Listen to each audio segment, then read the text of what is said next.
everyone. Hi. Hey, how's it going? It's me, Christie. Again, and this is... What was that? Hi, I'm Macey, and we do have a third person here today. Yeah, who are you? Hi, I'm Cody. That's Cody. Hi, Cody. So we haven't had a guest before, so we don't know what we're doing, but we are very excited today. We do have one of our co-leaders here at Spark Youth, also goes to NWBC with us, and yeah. But before we jump into our discussion today, we've got, as you guys know, our Q&A. If you haven't chucked one in yet, we've got the link in our Instagram bio, or maybe on the screen. Is that yes? On the screen. Check that out. Put in any questions you have. But I'm just going to go through a couple today. First one, just a light-hearted one. Okay, what ready. was your favourite subject in school? Can I guess? Yeah. Yeah. Media, theatre, maybe PE. You go first. I did not do either. Oh. I didn't That's do. far off. Way off. I did PE for 3 weeks. Oh. I dropped it. Why? Oh, It was so boring. Oh. I found it boring. Right. And I did drama, not theatre. Oh, sorry. So just a bit real different different name. there, mate. Sorry. My favourite subject was business management. Oh, we didn't have that. That's Yeah. expensive. I didn't know what that was. Cool. And you? Oh, Not maths. I know. not really anything, really. I liked theatre because I could sit on the floor and not at a desk. Right, okay. And I got to catch the bus a lot for that subject. Media. Look, yeah, but I fell asleep during most classes. Because it was dark, Right. our teacher talked really calmly. I see. Miss Russ? Yeah. Oh, Cut that out, you're not allowed to say that. Alright, cool. Wait. Oh. You did it. And mine was theatre. Okay, second question. This one's a little bit more of a deeper one, but what would you guys say to this person who's asking what to do if they have trust issues? What would you guys say?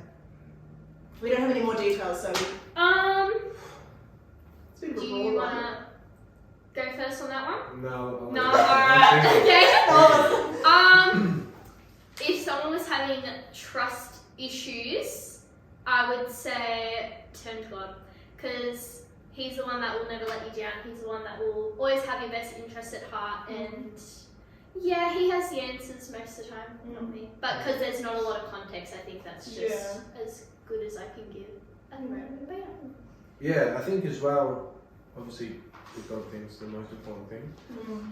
Work out why, like what's the root of the issue? Why don't you trust? And I think if you work that out, maybe you'll be able to work through that a bit better. Yeah. Yeah. I think it's also one of those things that are a time thing.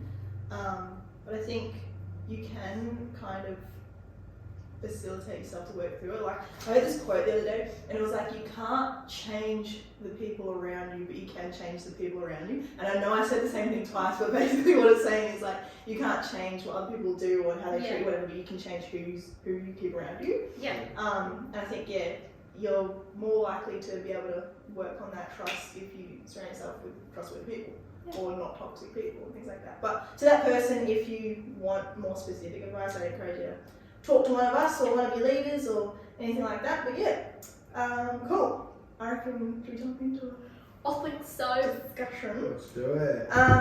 So our last episode we began our WWJD series, which is basically we're just talking about like following Jesus' example, how to have a Christ-centered life, all those kinds of things. But today, as you know, we have Cody here today, and he's going to give us a guy's perspective on some issues. Because I think it is quite easy in today's day and age, especially to like stray away from Christ and your faith and like values, and just our view on life is a bit distorted at the moment. So we're really excited to have Cody here. But Cody, can I just ask you, just to start us off, what do you think is like the importance of knowing Jesus' character before we can like follow his examples? Like, why do we need to know him and have a relationship before we can follow him, like his example? I think the world kind of perceives Jesus as a guy who just enforces a bunch of rules. You know, you can't do this, you can't do that, but you have to do this and that. Whereas if you get to know Jesus as like know his character and know him on a personal level, you realise it's actually, like, technically, yeah, there's a bunch of rules that we try and follow, but it's not because we're trying to follow the rules, it's because we're trying to live a better life, and kind of honour Jesus, because at the end of the day, you don't want to upset a mate if they say, hey, please don't do this. And I think, personally, I look at Jesus well, not just a mate, but I look at his on that level as that's a friend, and you don't want to let down a friend. Yeah. Cool. Yeah, I was thinking about this before, and I was like, in order to like write an essay or something, you need to have to have read the book, and it's kind of like how you meant to live your life if you don't really know who you're following. So, yeah, I think you hit the nail on the head with that one. But yeah, I guess we're just going to go into some examples of I guess characteristics of Jesus that we can be inspired by, we can follow, and things like that. But yeah, I guess first one I was thinking we could talk about love. I think a lot of young guys, and correct me if I'm wrong, Cody, but I reckon a lot of younger guys think like love and like caring for our mates comes across as lame or something like that. And I think it's such a stereotype that we need to kind of break through. So what would you guys say about like following Jesus' example for love? What would you guys add to that? You hit it off. Yeah, I think for sure. I think me at 14, 15, 16, I had my mates and they weren't involved in church or anything, and I wasn't at the time really either. And I think it was all banter and no, like nothing else, no sustenance to the relationship. And I think banter's great, it's good fun, but there's a time and a place. And I think what Jesus teaches is like he was around his 12 closest mates all the time. There was bound to be banter, you know. Yeah. Now he's the fisherman, and there's Josh on that, you know, and just there was brothers in there, so there was that whole relationship. So there was gonna be heaps of banter, but I think purposely the Bible doesn't focus on that. It focuses on more deeper connections, and I think there's something to say about people that you can trust. You know, my closest mates I can have a laugh with and then cut straight to a topic that I'm struggling with personally in my own life, and it's just it's seamless, and they can say, yeah, like I've dealt with that as well, and you know I've done this or that to fix it. And I think it comes down to love. And I think guys look at love as a bit like, oh no, I don't like, it's a scary word. Yeah. But I think it's the best word. Like I love my mates, you know, different to the way I love my parents, but it's still love. Yeah. That's awesome. Spot on. Lovely. No pun intended. No, but should we jump on to the next? Yeah, sure. See? Go for it. Thanks, go for love. So Cody, with that loving our mates in mind, what do you have to like tell us about like maturity and respect with like especially like young men and young Christian men regarding like what would Jesus do sort of thing? Yeah. Did I question that right? Yeah, that makes sense. That makes Okay. sense to me. Hopefully it makes sense for them. But Sorry. makes sense to me. Gibberish. Yeah. Yeah, I think the maturity thing comes into it because when you're younger, some people at 14 and some people at 17 are thinking the same, and other people aren't. There's that whole, what I found as a teenager is some of my closest friends when I finished school were way more mature than I was when I was in year 8, year 9. I was kind of just a bit crazy really. And there wasn't that maturity and because there was no maturity, there was no respect because I didn't understand what that was. And I think partly maturity comes over time. I think even 2 years ago when I finished school to now, like the amount I've changed without even thinking about changing or without even trying, it's just a bit what life does. But I think, maturity is massive because some friends are gonna, like, if you're the guy in the friendship group where people come to, and especially if you're involved in the church, you might find that a lot of your friends that are involved in the church school will come to you. They just have this, I don't know, it's almost a bit of a magnet where people kind of find you in the crowd and they think, oh, you know, this person goes to church, I think I can trust them a bit. And I think it's important to have that maturity because people are going to trust you a bit more and people are going to come up to you, and some people are going to come up to you with some crazy things. And you've got to have the maturity on not just thinking that you can solve all the problems. You can't solve all the world's problems. And then other people are going to come up to you with something that you might not think is that relevant, but for them it's huge. You know, it might be, hey, this is happening in my life. And you're like, yeah, I dealt with that ages ago. But for them it's massive in their time, in their life right there. I think that's, maturity is massive because you can have a friend who's 3 years older than you, and if you're on the age gap disappears when your maturity level kind of sits in the same spot. And I think, yeah. Like the age number doesn't really matter. It's about yeah, for sure. I think school, it's tricky in school.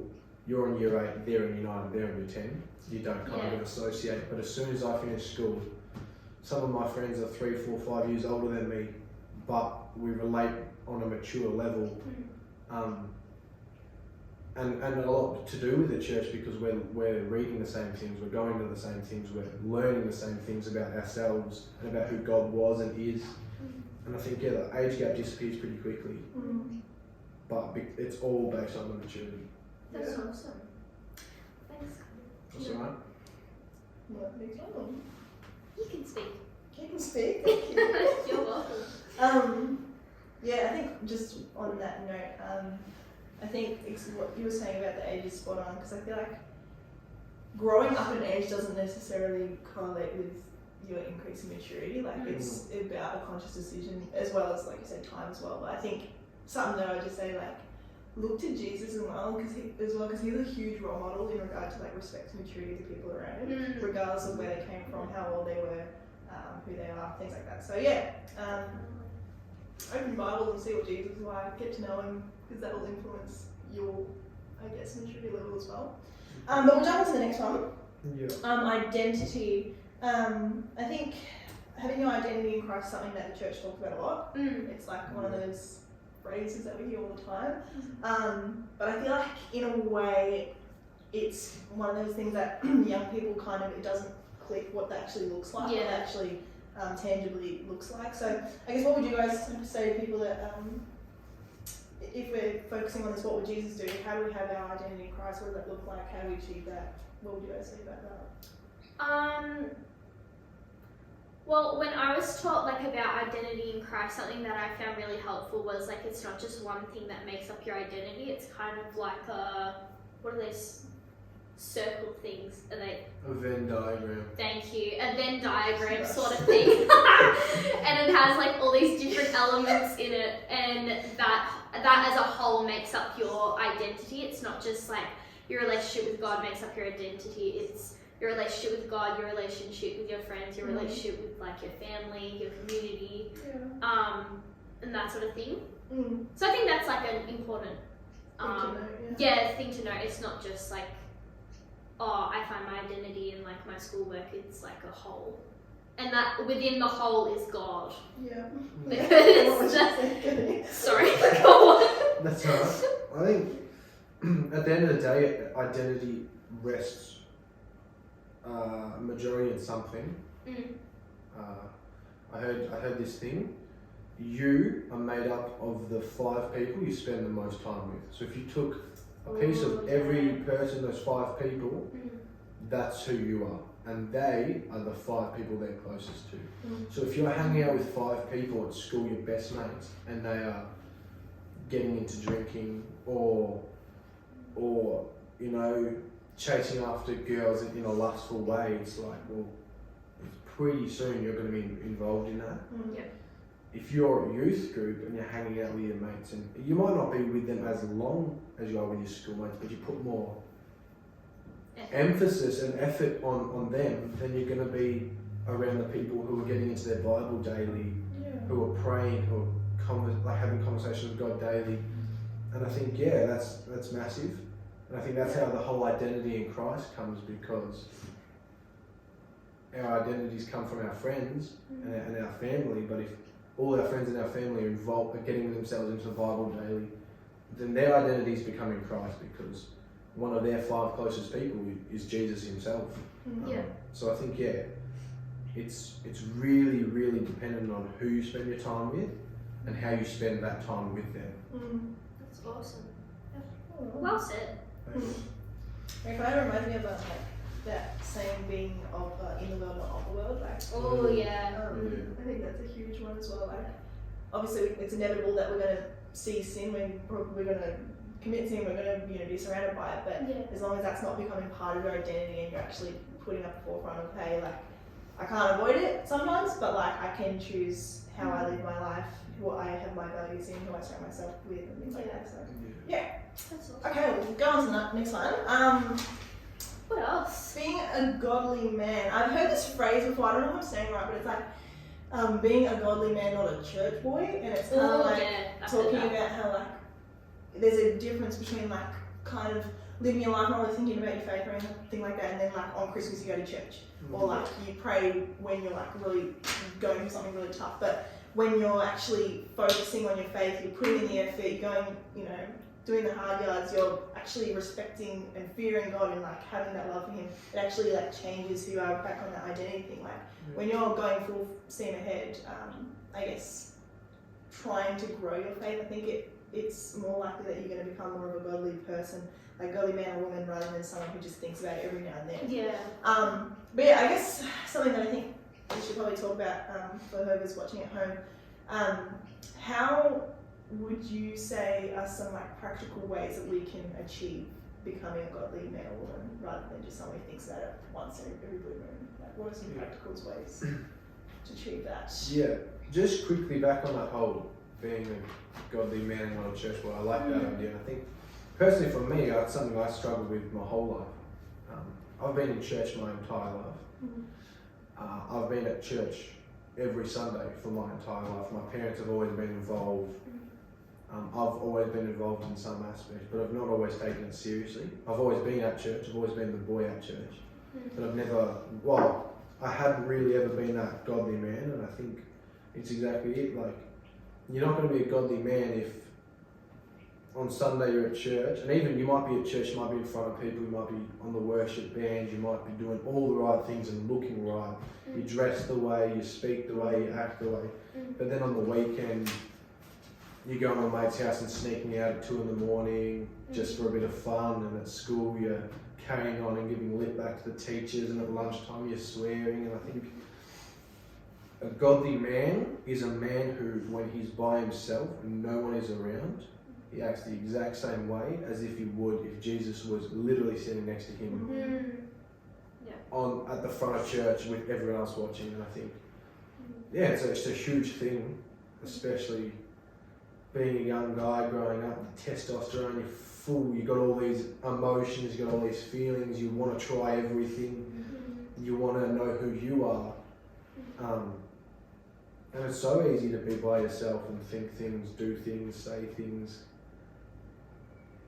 But, anyone can dress up and say the right things at church. Anyone can do that, Satan himself could do that if he wanted.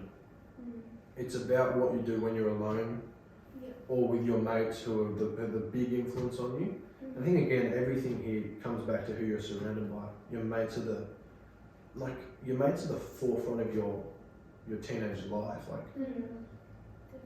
Like what they're doing on the weekend is what you want to do on the weekend. What sport they're playing is what you want to play. You just want to be around them all the time. And there's nothing wrong with that, I think. But it's how you hold yourself when you're with them and when you're by yourself, which changes the church boys from the godly men. I've actually got a verse that I was thinking about that.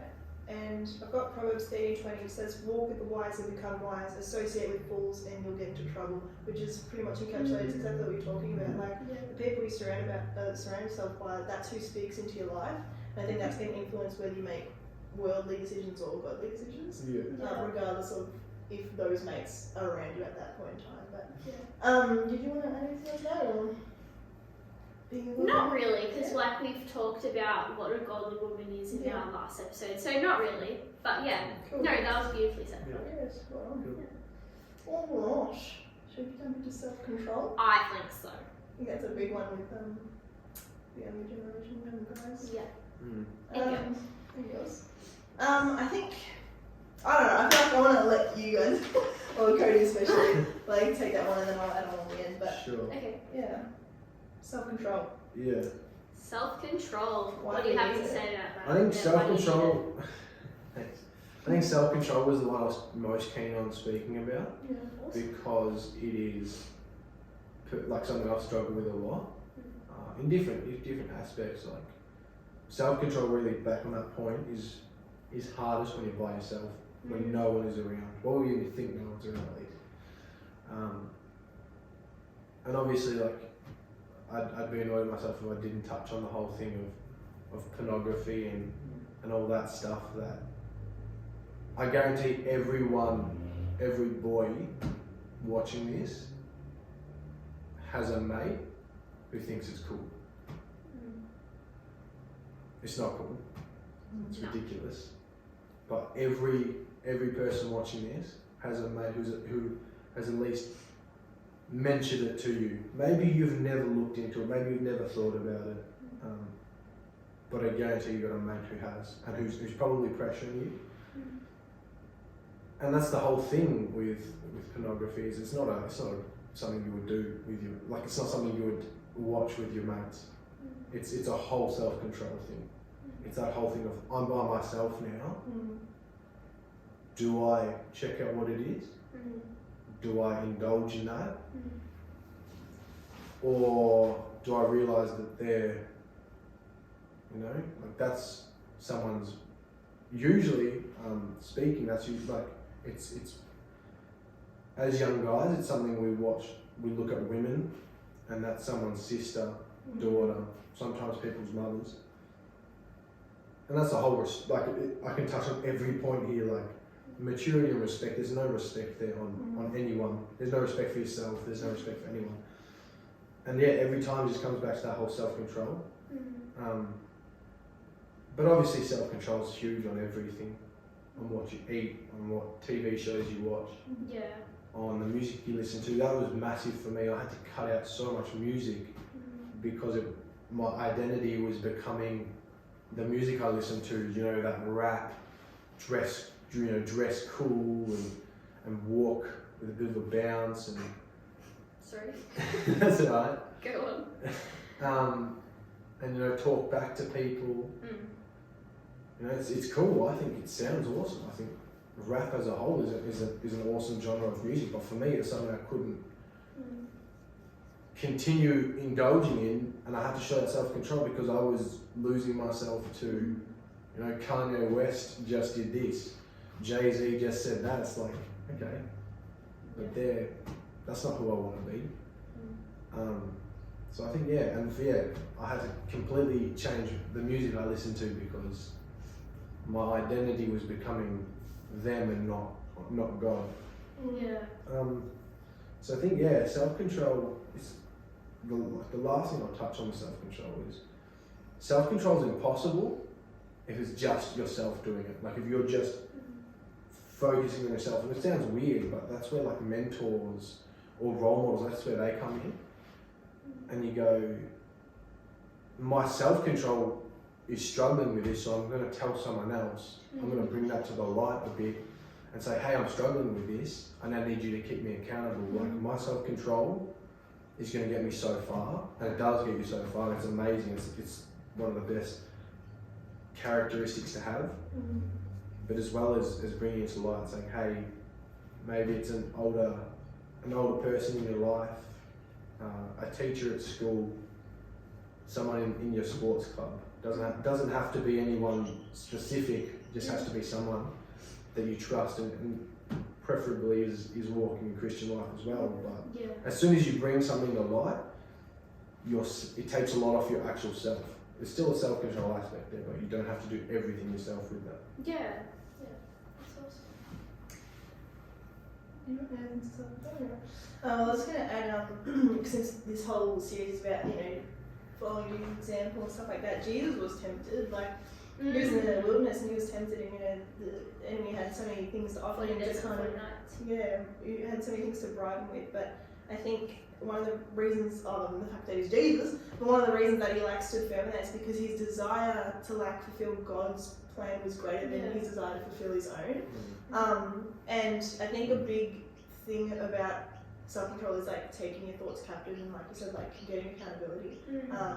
Of this verse here, I think it's James 1:14-15. It says, "But each person is tempted when they are dragged away by their own evil desire and enticed. Then after desire has conceived, it gives birth to sin, and sin, when it's full grown, gives birth to death." So basically, what it's saying is temptation is going to come. That's inevitable. But then it's about whether or not you give into that, and then that's going to influence what comes out of that, I guess. So, I guess try not to let what feels urgent distract you from what's important. So, there's going to be things that tempt you in the moment, but you got to look the long haul, I guess.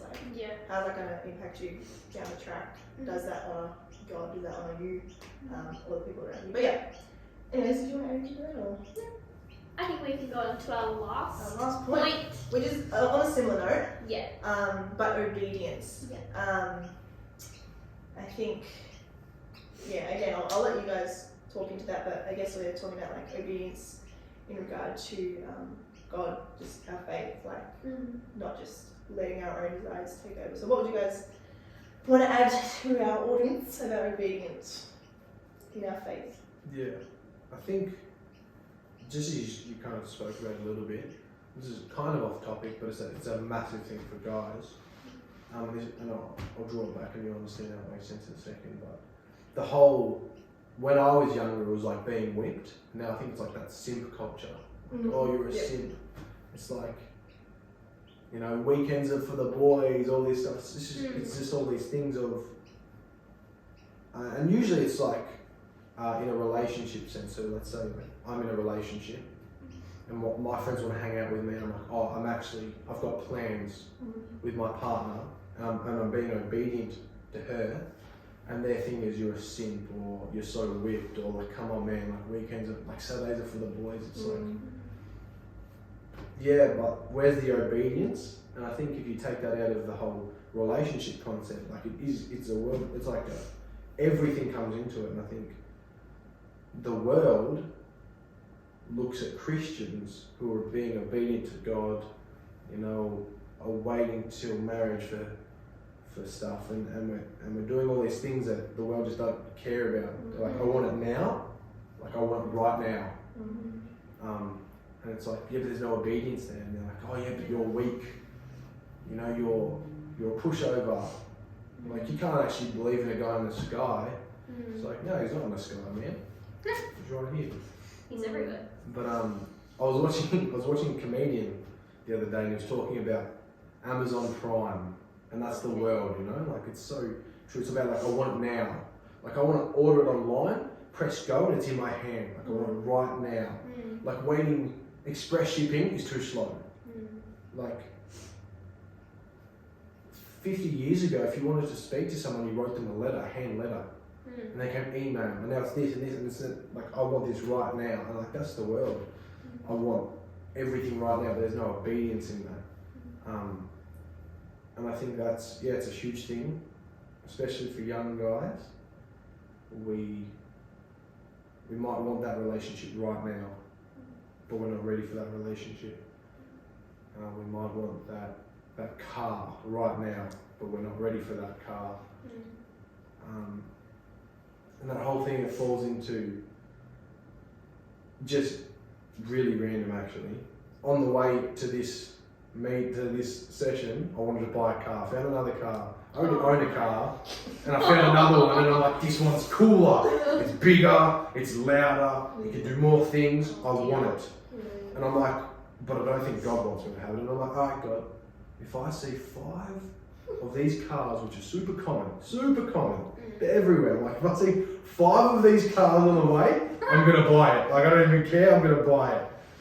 And I drove and I saw one, and I was ooh, I haven't even left Belgrave yet, and I've seen one. And then I get to the lights, and I see a second, I'm I'm on here, and I'm God, if I see 5 of them, I'm buying it tonight. And then I got here and didn't see any more. Oh. At all. You know, it wasn't even like I got close. I saw 2, and then God's like, yeah, but I've told you what to do with your money, and you need to be obedient in that. Yeah. And I think, yeah, it's crazy. Obedience comes in so many different forms. You know, I've touched on relationships, financial obedience. Yeah.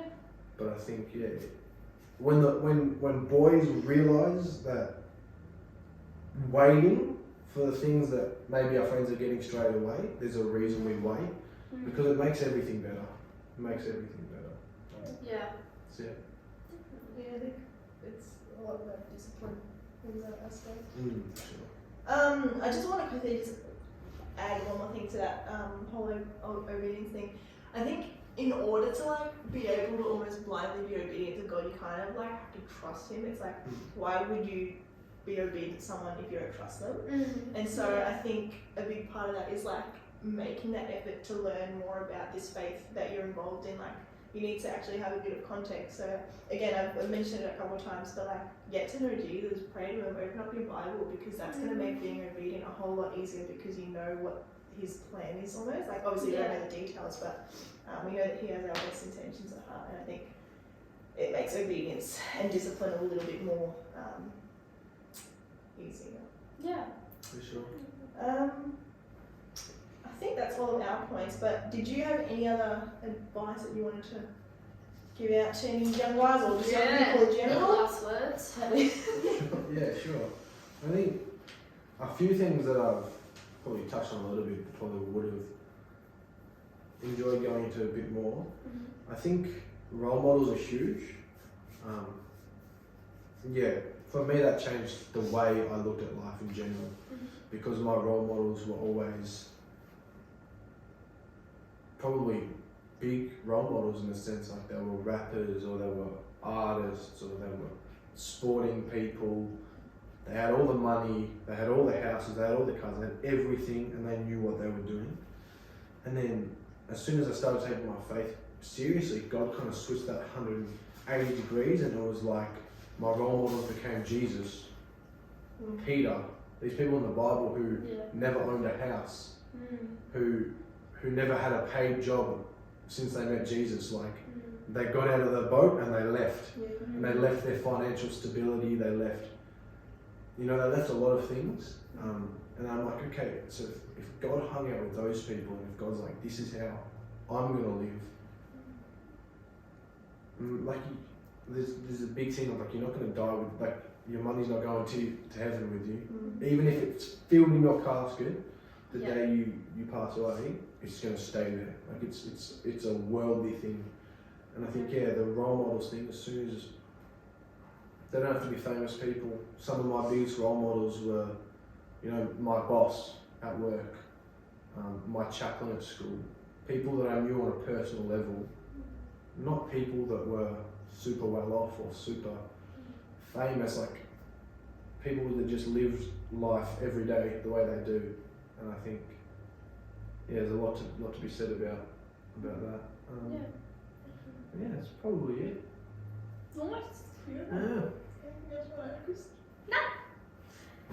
Ah, There you go. that was good. Cool. Thanks for all that advice. Yeah, Thanks well for having done. me. Really It was Lovely speaking. Yeah. Yeah. Well, I guess that wraps up our WWJD series. But yeah. Episode 3. Yes. But anyways, as usual, if you guys have any questions, pop them onto our Q&A. If you need to talk to any of us or any other leaders here at Spark or NWBC, shoot us a message. But yeah, we love you guys, and we'll see you next time. Bye.